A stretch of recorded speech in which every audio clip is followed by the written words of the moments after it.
खबर है, बिना मास्क देश में कहीं नहीं मिलेगा पेट्रोल डीजल। कोरोना वायरस को काबू करने की कोशिशों के बीच 20 अप्रैल से लॉकडाउन में छूट दी गई है।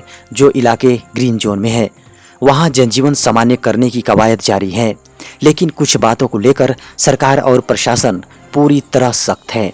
मास्क लगाए बगैर किसी को घर से बाहर निकलने की इजाजत नहीं है। इस तरह बगैर मास्क देश के किसी पंप पर पेट्रोल डीजल नहीं मिलेगा। All India petrol dealers association ने तय किया है कि देश भर के पेट्रोल पंपों पर बिना फेस मास्क पहने लोगों को पेट्रोल डीजल नहीं दिया जाएगा। एसोसिएशन के प्रेसिडेंट अजय बंसल ने कहा कि कोरोना संक्रमण के मौजूदा दौर में अपने कर्मचारियों के हित में हमने यह फैसला लिया है। इससे ग्राहक भी हर समय मास्क पहनने के लिए प्रेरित होंगे। वायरस का प्रसार रोकने के लिए सरकार ने भी बाहर निकलने पर सभी के लिए मास्क अनिवार्य किया है। खबर है, 25 तक छाए रहेंगे बादल, गरज के साथ बारिश की संभावना। जाने अपने शहर का हाल। दोस्तों, मौसम पूर्वानुमान के तहत 20 से 22 व 24 और 25 अप्रैल को रांची समेत आसपास के क्षेत्रों में आंशिक रूप से बादल छाए रहेंगे और गरज के साथ हल्की बारिश होने की संभावना है। मौसम विभाग के निदेशक डॉक्टर एस.डी. कोटाल ने बताया कि 20 अप्रैल को राज्य के उत्तर पश्चिमी मध्य व दक्षिणी भाग में कुछ स्थानों पर तेज हवा व गरज के साथ वज्रपात व हल्की बारिश होने की संभावना है। 21 अप्रैल को राज्य के उत्तरी व मध्य व दक्षिणी पूर्वी भाग में कुछ स्थानों पर तेज हवा व गरज के साथ हल्की बारिश और वज्रपात होने की संभावना है। 22 अप्रैल को राज्य के दक्षिण पूर्वी भाग में, जबकि 23 अप्रैल को राज्य के मध्य व दक्षिणी भाग में कुछ स्थानों पर गरज के साथ बारिश व वज्रपात होने की संभावना है। 24 व 25 अप्रैल को राज्य के मध्य व दक्षिणी भाग में कुछ स्थानों पर गरज के साथ बारिश होने की संभावना है। इधर रविवार को रांची का अधिकतम तापमान 36 व न्यूनतम तापमान 23.2 डिग्री सेल्सियस रिकॉर्ड किया गया।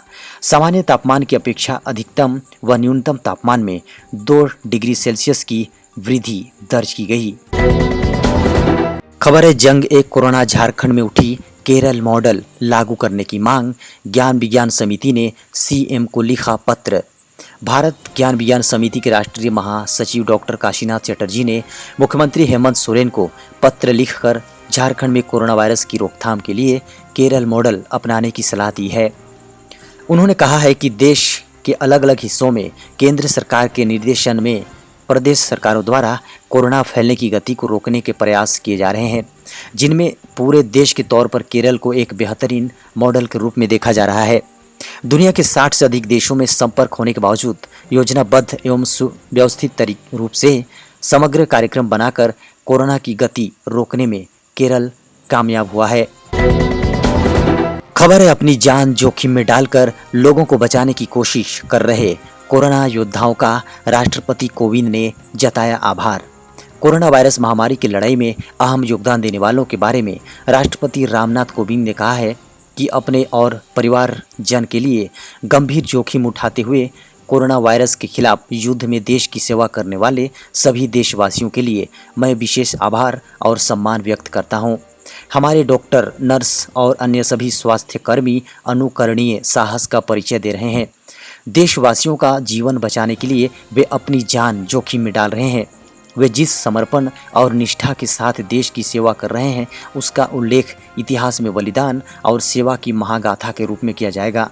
उन्होंने कहा कि सारे देश में टेस्टिंग लैब्स में कार्यरत वैज्ञानिकों और तकनीशियनों की प्रतिबद्धता अद्वितीय है। 2400 घंटे काम करते हुए उन्होंने अत्यंत प्रतिकूल परिस्थितियों में अब तक लगभग 4 लाख नमूने एकत्र किए हैं। उन्होंने देश सेवा को सर्वोपरि रखा है। उनकी निस्वार्थ कार्यनिष्ठा प्रशंसनीय है। खबर है, युवाओं को ज्यादा है खतरा। झारखंड में 50% संक्रमित मरीज 21 से 40 वर्ष आयु के। दोस्तों, यूं तो कोरोना के संक्रमण की ज्यादा आशंका बुजुर्गों में बताई जाती है, मगर झारखंड में अब तक मिले संक्रमितों का आंकड़ा बताता है कि यहाँ 50% संक्रमित 21 से 40 वर्ष की आयु के हैं।